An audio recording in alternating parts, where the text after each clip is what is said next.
नमस्कार, आप देख रहे हैं इंडिया टीवी। आपके साथ मैं हूं मीनाक्षी जोशी। वक्त हो गया है राजधर्म का। राजधर्म में आज सबसे पहले बात होने जा रही है बांग्लादेश की। बांग्लादेश में एक बार फिर गृह युद्ध जैसे हालात हैं। शेख हसीना के सैकड़ों समर्थक सड़क पर हैं। ढाका की सड़कों पर आगजनी, धमाके और पथराव है। बांग्लादेश में अभी क्या हालात हैं, इसकी एक एक तस्वीर, एक एक डिटेल आपके सामने रखूंगी। लेकिन उससे पहले इस वक्त की बड़ी खबर आपको बता दूं। बांग्लादेश के पूर्व प्रधानमंत्री शेख हसीना को वहां की अदालत ने मौत की सजा सुना दी है। पूर्व पीएम शेख हसीना को 2 आरोपों में मौत की सजा सुनाई गई है। ढाका के इंटरनेशनल क्राइम्स ट्रिब्यूनल ने हसीना को हत्या के लिए उकसाने और हत्या का आदेश देने का दोषी माना गया है। ट्रिब्यूनल ने उन्हें 2024 के छात्र आंदोलन के दौरान हुई हत्याओं का मास्टरमाइंड कहा है। कोर्ट ने दूसरे आरोपी पूर्व गृह मंत्री असदुज्जमा खान को भी 12 लोगों की हत्या का दोषी माना। असदुज्जमा खान को भी फांसी की सजा सुनाई गई है। कोर्ट ने शेख हसीना और असदुज्जमा कमाल की प्रॉपर्टी जब्त करने का आदेश दिया है। फिलहाल दोनों नेता बांग्लादेश से फरार हैं और पिछले 15 महीने से भारत में शरण लिए हुए हैं। वहीं तीसरे आरोपी पूर्व आईजीपी अब्दुल्ला अल ममून को 5 साल की जेल की सजा सुनाई गई है। हमारे सहयोगी शोएब रजा इस पर और जानकारी दे रहे हैं। शोएब, जो सजा सुनाई गई है, क्या सुनवाई एक तरफा रही?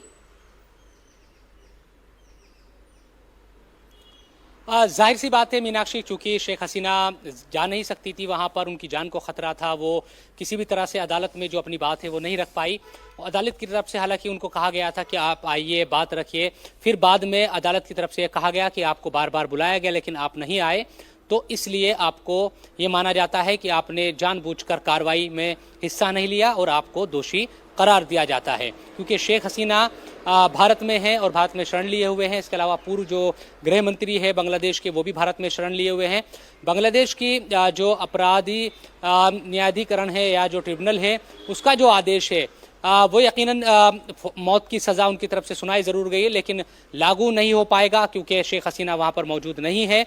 अदालत की तरफ से या ट्रिब्यूनल की तरफ से तमाम बातें कही गई। ये कहा गया कि जो छात्र थे, जो प्रदर्शन कर रहे थे उस वक्त यूनिवर्सिटी के, उनको रजाकार जैसे शब्दों का इस्तेमाल शेख हसीना की तरफ से किया गया, जिसको बांग्लादेश में गद्दार के तौर पर इस्तेमाल किया जाता है। इससे जो पुलिस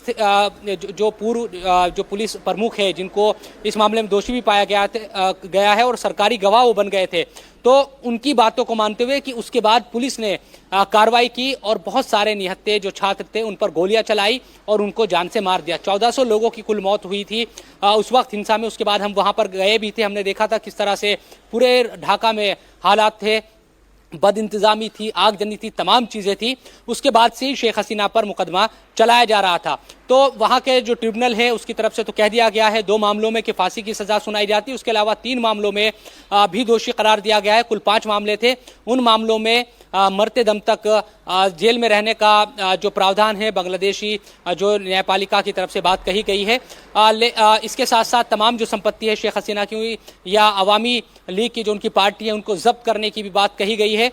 तो ये तमाम चीज़ें हैं और हम कल से ही देख रहे हैं, क्योंकि इस पूरे मामले का जब फैसला सुनाया जा रहा था, जो वहाँ का सरकारी टेलीविज़न या जो टीवी है उन पर भी प्रसारण किया गया, तो बांग्लादेश के तमाम लोगों ने देखा कि जो फैसला सुनाया जा रहा है वो किस तरह से है, क्या क्या बातें उसमें हुई, किन किन मामलों में उनको दोषी पाया गया।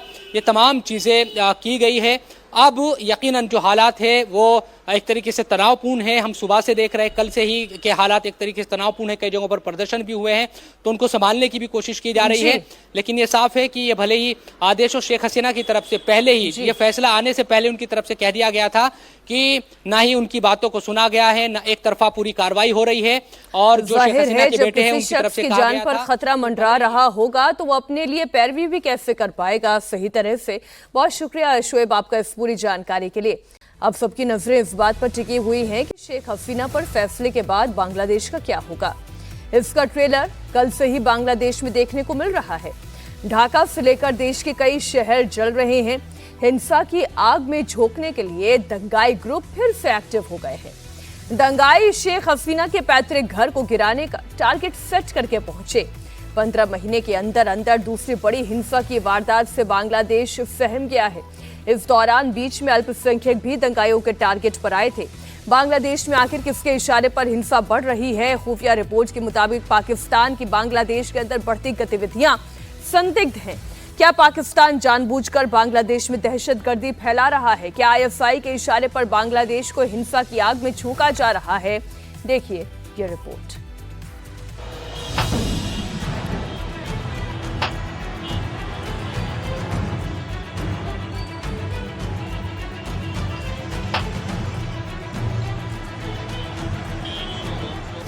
ढाका में मशाल जली, बांग्लादेश में फिर हिंसा भड़की।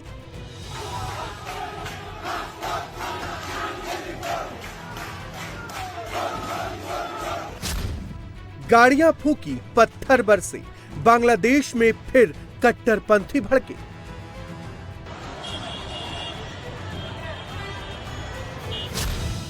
चप्पा चप्पा दंगा दस्ता, फायरिंग ब्लास्ट से शहर दहला।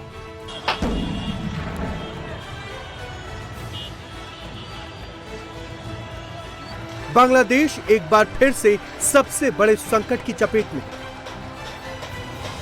उपद्रवी फिर काम पर लग गए हैं। हिंसा, तोड़फोड़, आगजनी की जा रही है। जगह जगह कट्टरपंथियों का धड़ा एक बार फिर एक्टिव हो गया है।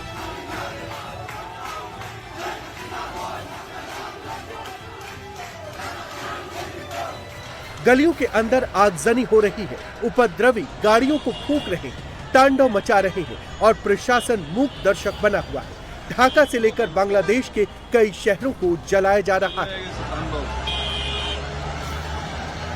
बांग्लादेश की राजधानी ढाका में एक के बाद एक कई धमाकों से पूरा शहर जल रहा है। सड़कों पर उपद्रवियों का दस्ता घूम रहा है। 15 महीने के भीतर हिंसा और उपद्रव की दूसरी बड़ी घटनाओं ने पूरे देश को झकझोर दिया है।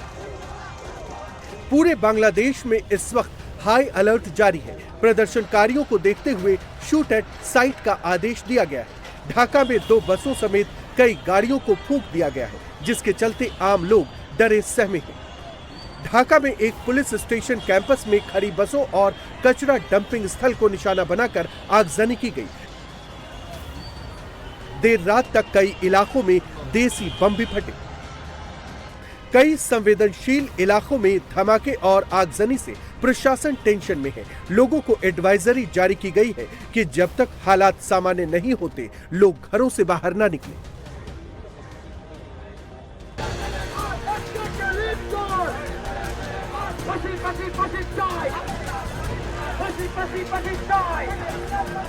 बांग्लादेश में दंगाइयों का गैंग बुलडोजर लेकर पूर्व पीएम शेख हसीना के पैतृक घर को गिराने पर आमादा है। हिंसक भीड़ जमकर उत्पात मचा रही है। शेख हसीना की फैमिली से जुड़े हर निशान को मिटाने का टारगेट सेट किया गया है।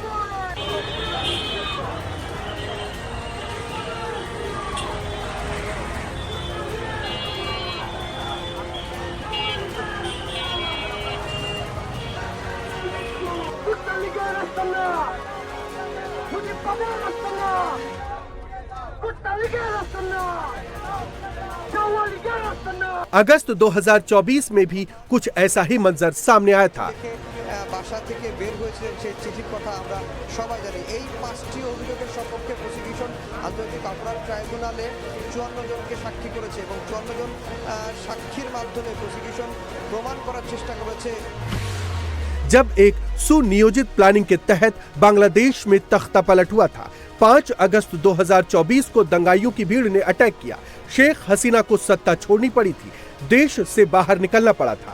दंगाइयों ने जमकर लूटपाट की थी। पीएम आवास से सामान लूटकर भागे थे। ढाका समेत देश के कई बड़े शहर हिंसा की आग में जल उठे। उसके बाद मोहम्मद यूनुस ने अंतरिम पीएम के तौर पर कार्यभार संभाला और सरकार में कट्टरपंथियों की जमात का रोल बढ़ गया। शेख हसीना के जाने के 3 महीने के बाद दंगाइयों की जमात फिर एक्टिव हुई और बांग्लादेश में अल्पसंख्यकों को टारगेट करके अटैक होने लगे। खासकर बांग्लादेश में हिंदुओं पर अत्याचार के मामले सामने आए, जिसके बाद भारत सरकार ने इंटरनेशनल लेवल पर कड़ा विरोध दर्ज करवाया। अब एक बार फिर बांग्लादेश में दंगाई जमात तांडव मचा रही है।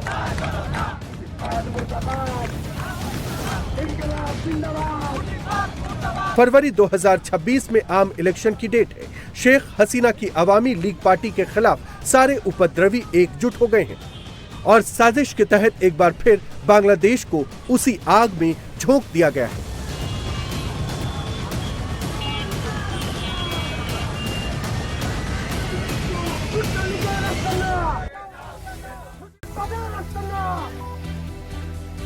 बांग्लादेश में गृह युद्ध के हालात हैं तो यूक्रेन और रूस के बीच छिड़ा हुआ युद्ध भीषण से भी भीषण हो गया है।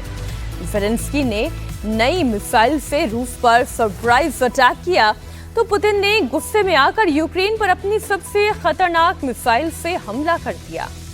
रूस के ताबड़तोड़ हमलों से ज़ेलेंस्की का देश जल रहा है। रूसी सेनाएं नए इलाकों पर कब्जा करते हुए तेजी से आगे बढ़ रही है। पुतिन अब ज़ेलेंस्की को बिल्कुल भी मोहलत देने के मूड में नहीं है। तो क्या रूसी फौज अब पूरे यूक्रेन पर कब्जा करने जा रही है? क्या ज़ेलेंस्की अब पुतिन के आगे सरेंडर करने वाले हैं? पुतिन ने यूक्रेन के खिलाफ ड्रोन का चक्रव्यूह कैसे रचा, देखिए इस रिपोर्ट में।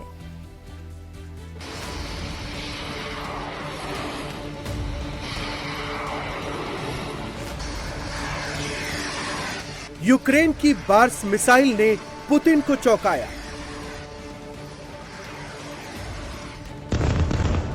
रूस ने इस्कंदर मिसाइल से यूक्रेन को दहलाया।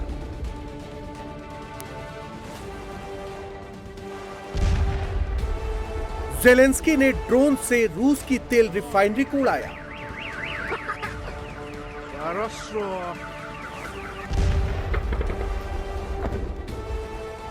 गुस्साए पुतिन के ड्रोन अटैक ने यूक्रेन में कहर मचाया।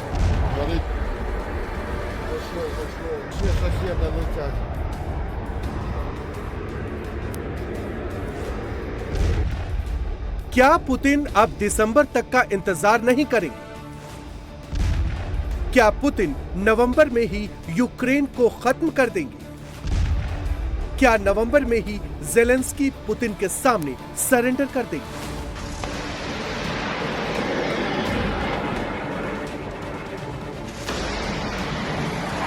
रूस और यूक्रेन के बीच अब लड़ाई का क्लाइमैक्स आ चुका है।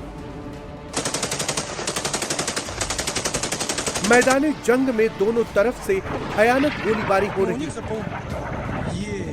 इसी बीच गोला बारूद की किल्लत से जूझ रहे ज़ेलेंस्की ने पुतिन के खिलाफ नए और स्वदेशी हथियार से सबको चौंका दिया है। ये यूक्रेन का नया ड्रोन मिसाइल बार्स है। यूक्रेन की ये नई बार्स ड्रोन मिसाइल रूसी इलाके में बहुत अंदर तक तबाही मचा सकती है। इसकी मारक क्षमता करीब 800 किलोमीटर तक है। ये अपने साथ 100 किलोग्राम तक का पेलोड ले जाने में सक्षम है। यूक्रेन का दावा है कि उसने बार्स ड्रोन मिसाइल से रूस के समारा इलाके पर भीषण हमला किया है। इस अटैक में समारा के नोवोकुई विशेवस्क ऑयल रिफाइनरी को बहुत ज्यादा नुकसान पहुंचा है। नोवोकुई विशेवस्क रिफाइनरी पर यूक्रेन का ये एक साल में छठा अटैक है। यूक्रेन के इस अटैक से रूस का ब्लैक सी से होने वाला ऑयल एक्सपोर्ट बुरी तरह से डिस्टर्ब हुआ है।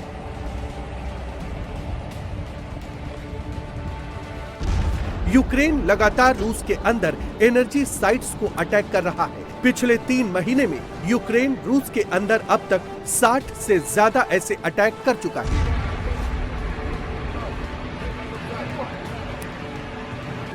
ऑयल रिफाइनरी पर यूक्रेन के लगातार ड्रोन अटैक से पुतिन तमतमाए हुए हैं। पुतिन अब यूक्रेन को ऐसा सबक सिखाने का प्लान बना रहे हैं कि ज़ेलेंस्की थर्रा जाएंगे। यूक्रेन के खिलाफ पुतिन अब अपने सबसे खतरनाक मिसाइलों से प्रहार कर रहे हैं। द्नीप्रोपेट्रोवस्क में रूस की इस्कंदर मिसाइल ने कयामत ला दी है। इस्कंदर के अटैक से यूक्रेनी फौज का ड्रोन और मिसाइल सिस्टम पूरी तरह से तबाह हो गया है। पुतिन इस समय यूक्रेन पर कैसे कहर बरपा रहे हैं, वो खारकोव से आई इन तस्वीरों से समझिए।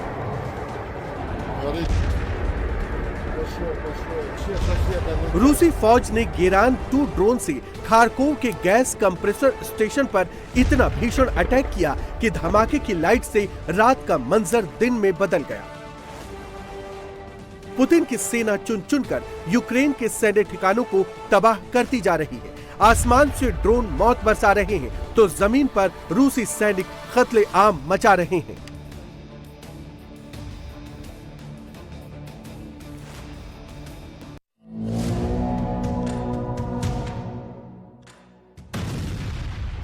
मैदानी जंग में यूक्रेनी सैनिकों को सबसे ज्यादा रूस के ड्रोन परेशान कर रहे हैं।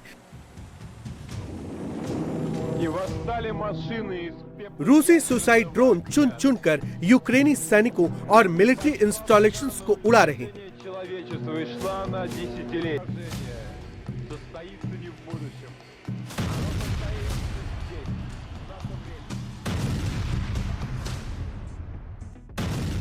यूक्रेनी सैनिक रूस के ड्रोन अटैक से खुद को बचाने की जद्दोजहद कर रहे हैं, लेकिन नाकामी हाथ लग रही है। यूक्रेन को ज्यादा से ज्यादा नुकसान पहुंचाने के लिए पुतिन ने अब अपनी सेना में एक अलग से ड्रोन फोर्स बना दी।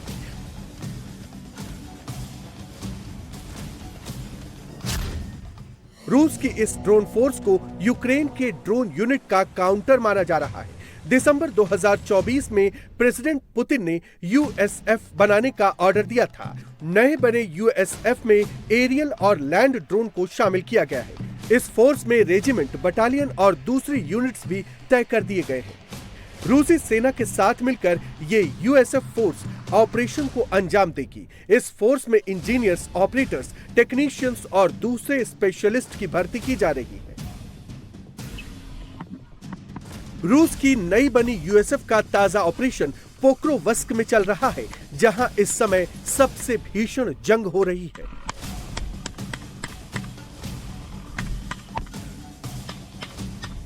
पोक्रोवस्क में रूसी सेना तेजी से आगे बढ़ रही है। दोनों तरफ से भयंकर गोलीबारी हो रही है।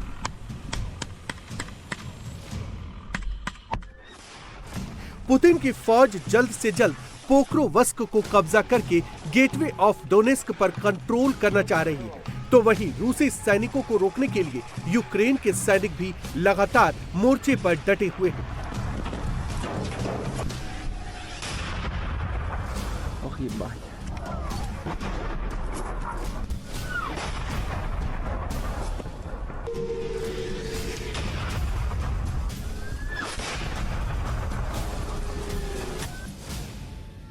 ये वीडियो यूक्रेन की तरफ से जारी किया गया है।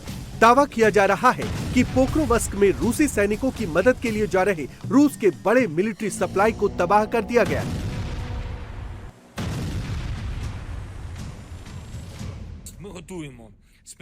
हम विशेष निर्णय लेने की तैयारी कर रहे हैं, जिससे इन क्षेत्रों में हमारी रक्षा मजबूत हो सके और कब्जा करने वालों को ज्यादा नुकसान हो। सबसे पहले वे रूसी इकाइयां जो हमारे शहरों पर हावी हैं, जो निकोपोल, खिरसोन और अन्य जगहों पर हम लोगों पर हावी हैं, जहां उनकी पहुंच आसान है।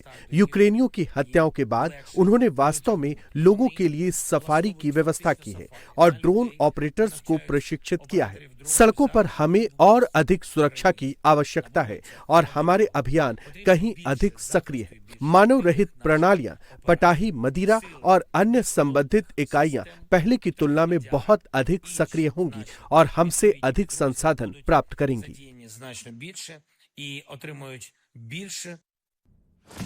हालांकि जेलेंस्की के तमाम दावों के बावजूद रूस की सेना यूक्रेन में तेजी से तबाही मचाती हुई आगे बढ़ रही है। रूसी सेना ज़ेपोरिज़िया इलाके की 2 और बस्तियों पर कब्जा कर चुकी है।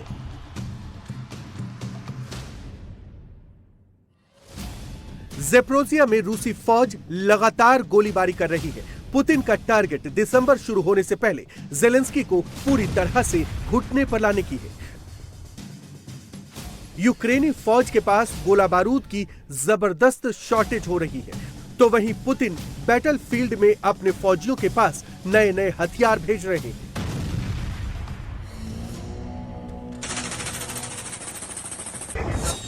ये रूस का AK-306 आर्टिलरी है, जिसे ड्रोन और सुसाइड बोट कहा जाता है। अपने सैनिकों को ड्रोन से बचाने के लिए पुतिन ने बड़ी संख्या में AK-306 आर्टिलरी को मैदानी जंग में तैनात करने का ऑर्डर दे दिया है।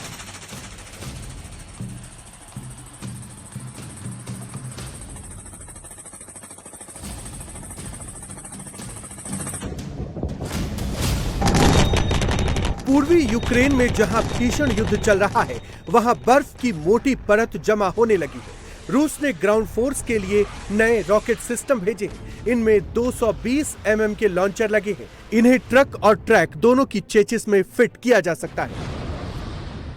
ये रॉकेट सिस्टम एक बार में 15 मिसाइल लॉन्च कर सकता है। इन मिसाइलों में 2 तरह के वॉरहेड लगे हैं, एक परंपरागत और दूसरे थर्मोबैरिक। थर्मोबैरिक वॉरहेड जहां गिरता है वहां के ऑक्सीजन को सोख लेता है, जिसकी वजह से तबाही बहुत ज्यादा होती है। 1361 दिन से जंग लड़ रहे पुतिन अब जल्द अपने टारगेट को हासिल करना चाहते हैं। पूर्वी यूक्रेन के 93% हिस्से में उनका कब्जा हो चुका है। खेरसोन, मेलिटोपोल, मारियोपोल, देंतस्क और लुहांस्क के ज्यादातर इलाके उनके कब्जे में आ चुके हैं। अब लड़ाई खार्किव, सुमी, ज़ेपोरिज़िया, निप्रो और ओडेसा में चल रही है। अब पूर्वी यूक्रेन में बहुत बड़े ड्रोन अटैक की तैयारी हो रही है। पुतिन इसके लिए ईरान से शहीद 161 सीरीज के नए ड्रोन खरीद रहे हैं। ये ड्रोन 150 किलोमीटर तक मार कर सकते हैं, 8 किलोमीटर तक ऊंचाई में जाकर हमला कर सकते हैं। दुश्मन के क्षेत्र में 2 घंटे तक हवा में मंडराते हुए अपना टारगेट ढूंढते हैं और फिर उस पर टूट पड़ते हैं। इनमें 2 वॉरहेड लगे हैं, जिनमें 60 किलो का विस्फोटक लगा है। पोक्रोवस्क, जिसे यूक्रेन का गेटवे कहा जाता है, वहां घुसने के बाद अब रूसी सेना ज़ेलेंस्की के एक और शहर मिर्नोग्राद तक पहुंच चुकी है। सेनाओं ने उस ट्रायंगल पर धावा बोल दिया है जो मिर्नोग्राद, रोडेंस्कोव और प्रोकोवस्क को कनेक्ट करता है। पोक्रोवस्क से मिर्नोग्राद की दूरी 27 किलोमीटर है। यहाँ रूसी सेना बमों से बस्तियों को उड़ाती हुई वहां कब्जा कर रही है। 24 घंटे में 49 घरों को रूसी सेना ने खाली करवा दिया है। 2022 में मिर्नोग्राद की आबादी 46,000 थी। 2024 में यहाँ करीब 1650 लोग बचे थे। अब पूरा शहर वीरान पड़ा है। पहले मिर्नोग्राद कोयला खदानों के लिए जाना जाता है। यहाँ रूस की 5वीं मोटराइज्ड ब्रिगेड और 51वीं ब्रिगेड ने हमला बोला है। यूक्रेनी सेना के 50 से ज्यादा वाहनों को जलते हुए देखा गया है।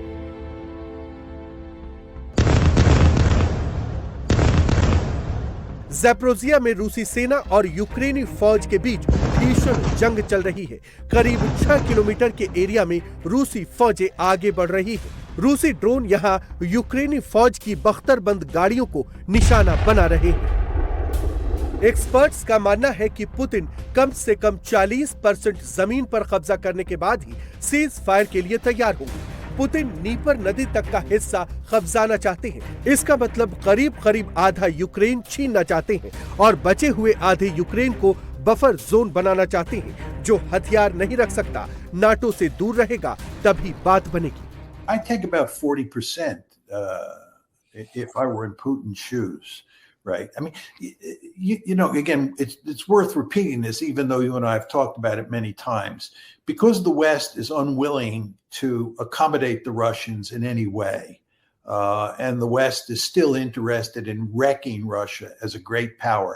The Russians, therefore, have a vested interest in taking as much territory as possible and making the remaining Ukrainian state, the Ukrainian rump state that's left over, as weak as possible. So number one, it's not much of a threat to Russia, but number two, it's not in a position where it can join NATO and the EU. So that incentivizes the Russians, I think, to take about 40% of Ukraine. Ukraine के मैदान में किस्मत भी रूसी सैनिकों का साथ दे रही है। यूक्रेन की एक बस्ती में कब्जा करने के बाद 2 रूसी सैनिक आगे बढ़ते हैं। वहां यूक्रेन ने लैंड माइन बिछा रखी थी। अचानक रूसी सैनिकों के सामने एक सुअर आ गया और माइन में धमाका हो गया। दोनों रूसी सैनिक बाल बाल बच गए। सोचिए, सिर्फ 3 कदम अगर और आगे बढ़ जाते तो क्या होगा। नाटो के तमाम हथियार मिलने के बाद भी लड़ाई में अब ज़ेलेंस्की की सेना टिक नहीं पा रही। पूर्वी यूक्रेन से आई इन तस्वीरों में यूक्रेनी सैनिक हैं जो सरेंडर कर चुके हैं, फिलहाल रूस के कब्जे में हैं। जमीन, आसमान और समंदर, तीनों मोर्चों पर पुतिन बहुत अटैकिंग मोड में है। ये पुतिन के युद्धपोत हैं जो समंदर में नाटो देशों को चुनौती दे रहे हैं। 3 युद्धपोत समंदर में गोले दागते हुए आगे बढ़ रहे हैं। उनके टारगेट पर 26 नाटो देश और यूक्रेन। ये पुतिन की फ्लोटिला 303 यूनिट है जो दुश्मन से निपटने के लिए समंदर में ड्रिल कर रही है। फ्लोटिला में लगी गन आग उगल रही है। इसमें लगे रॉकेट दुश्मन के ड्रोन अटैक को पलक झपकते ही नाकाम कर सकते हैं, छोटे लड़ाकू विमान को गिरा सकते हैं। अगर समंदर के भीतर से अचानक दुश्मन हमला करने आ जाए तो उसे मार गिराने के लिए रूसी कमांडो पूरी तरह से तैयार है। अगर पुतिन के दुश्मन फिर भी हमले का दुस्साहस करेंगे तो मिसाइलें भी तैयार करेंगे।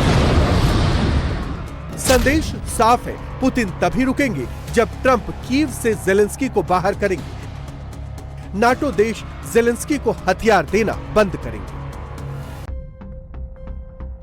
यही बात नाटो के मेंबर भी समझा रहे हैं। ये हंगरी के विदेश मंत्री पीटर सिजाटो है जो खुल्लम खुल्ला यूक्रेन को हथियार और पैसा देना बंद करने की बात कर रहे हैं। ये बात ईयू की अध्यक्ष उर्सुला वान डर लेयेन और उपाध्यक्ष काजा कल्लास को नहीं समझ में आ रही। Közben pedig szégyentelenül öntik a pénzt Ukrajnába. Brussels शर्मनाक तरीके से यूक्रेन में पैसे पंप कर रहा है और बेशर्मी से हथियारों की खेप यूक्रेन को भेज रहा है। जब यूरोप में हथियारों का सूखा पड़ जाता है तो फिर नए हथियार खरीद लिए जाते हैं।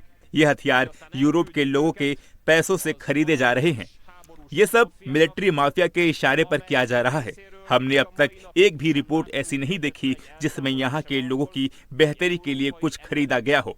ब्रसेल्स ऐसा करके यूक्रेन को यूरोपीय यूनियन में लाना चाहता है। ऐसा करके वो युद्ध को भी यूरोप तक लाना चाहते हैं। रूस यूक्रेन में बदस्तूर युद्ध जारी है तो दूसरी तरफ पाकिस्तान और तालिबान में कभी भी ओपन वॉर शुरू हो सकती है।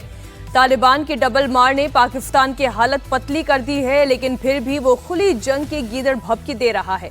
तालिबान का मैसेज सीधा है कि अगर अटैक किया तो छोड़ेंगे नहीं। तालिबान का रवैया देखकर मुनीर और उसकी फौज कोमा में है, लड़ने से पहले ही सरेंडर कर रही है। तालिबान की ट्रेड बॉम्ब ने तो पाकिस्तान की इकोनॉमी का दम निकाल दिया है। पूरा पाकिस्तान इस वक्त खौफ में अफगान अफगान चिल्ला रहा है।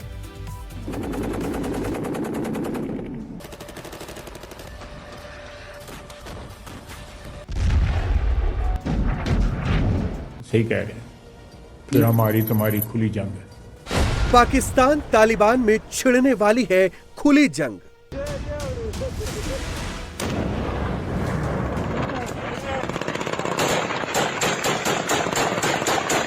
पाकिस्तान की गीदड़ भभकी, तालिबान निकालेगा हेकड़ी।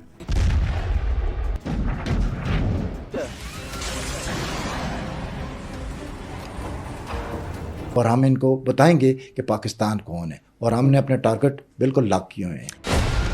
ट्रेड बॉम्ब से मुनीर शहबाज बौखलाए, अब तालिबान का खौफ सताए।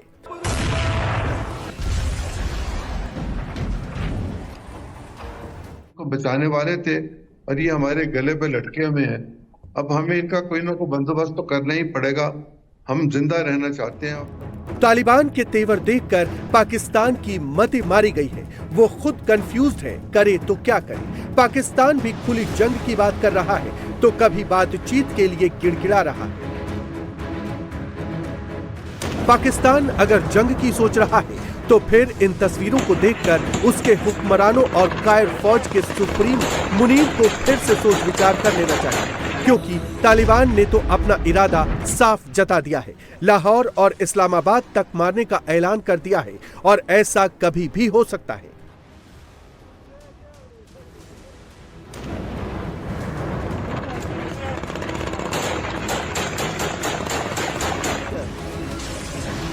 पाकिस्तान अपनी हालत बखूबी जानता है।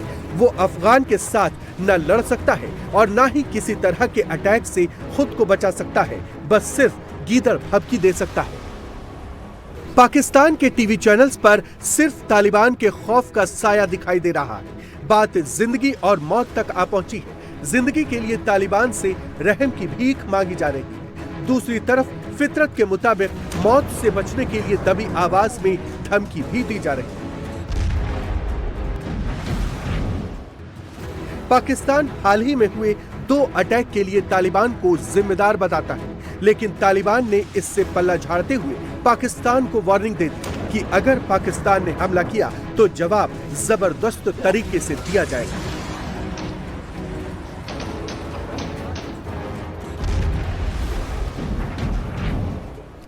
पाकिस्तान की सरकार अगर हमारी तरफ उंगली उठाने की बजाय अपने घर की चीजें ठीक करने पर ध्यान देगी तो उसका बहुत ज्यादा फायदा मिलेगा। पाकिस्तान की ओर से लगातार ये कहा जा रहा है कि उसकी हर समस्या के लिए काबुल जिम्मेदार है। हमने बहुत साफ साफ कहा है कि हमारी जमीन का इस्तेमाल किसी दूसरे के खिलाफ नहीं होगा, लेकिन इस्लामाबाद इसे मान ही नहीं रहा है। हम इस्लामाबाद से कहना चाहते हैं कि अपनी समस्याओं के लिए हमें दोष देना बंद करिए और अपने घर को संभालिए। अफगानिस्तान के हवाई क्षेत्र का उल्लंघन या उसके नागरिकों पर बमबारी की गई तो फिर तालिबान सरकार चुप नहीं रहेगी। पाकिस्तान की ओर से हमला होता है तो हमारे पास जवाब देने के अलावा कोई विकल्प नहीं है। हम कड़ी जवाबी कार्रवाई करेंगे।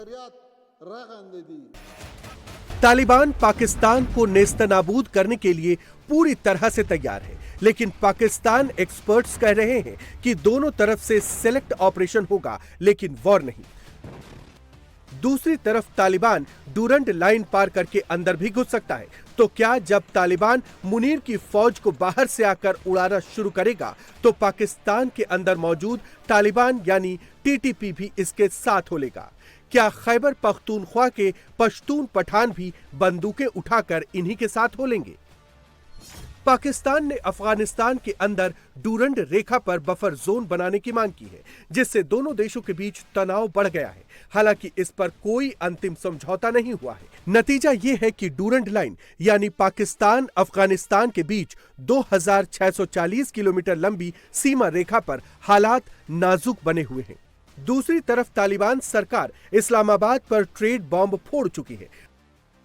अफगानिस्तान सरकार ने पाकिस्तान के साथ व्यापार और ट्रांजिट रोकने का ऐलान किया है। अफगान सरकार की तरफ से सीधा ऑर्डर है, पाकिस्तान के साथ व्यापार रोक दें और अफगान के व्यापारी तुरंत पाकिस्तान से इतर ऑप्शनल बिजनेस रूट की तलाश कर लें।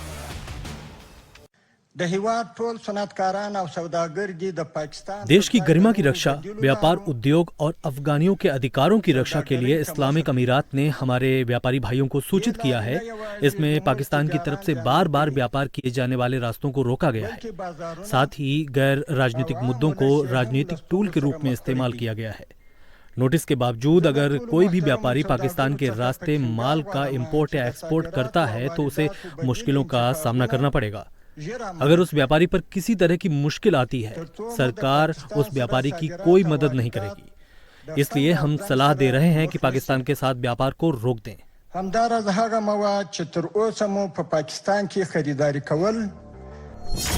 अफगानिस्तान के साथ व्यापार बंद होने से पाकिस्तान के एक्सपोर्ट पर ज्यादा असर पड़ेगा, जिससे एनुअल एक्सपोर्ट में लगभग 150 से 160 मिलियन अमेरिकी डॉलर की कमी आ सकती है। वहीं दूसरी तरफ अफगानिस्तान ने बिजनेस के लिए ईरान, तुर्की और सेंट्रल एशियाई देशों के ऑप्शन रूट को चुना है, जिसमें से उसके लिए सबसे बड़ा वरदान चाबहार बंदरगाह है, जिसका संचालन भारत करता है। मतलब साफ है, अफगान तालिबान पूरी तरह से पाकिस्तान पर हावी है। मुल्ला मुनीर और उसकी फौज बिना लड़े सरेंडर वाले मोड में आ चुकी है। तो वहीं अफगानिस्तान के ट्रेड बॉम्ब से शहबाज एंड कंपनी कंगाल से भिखारी होने की कगार पर है।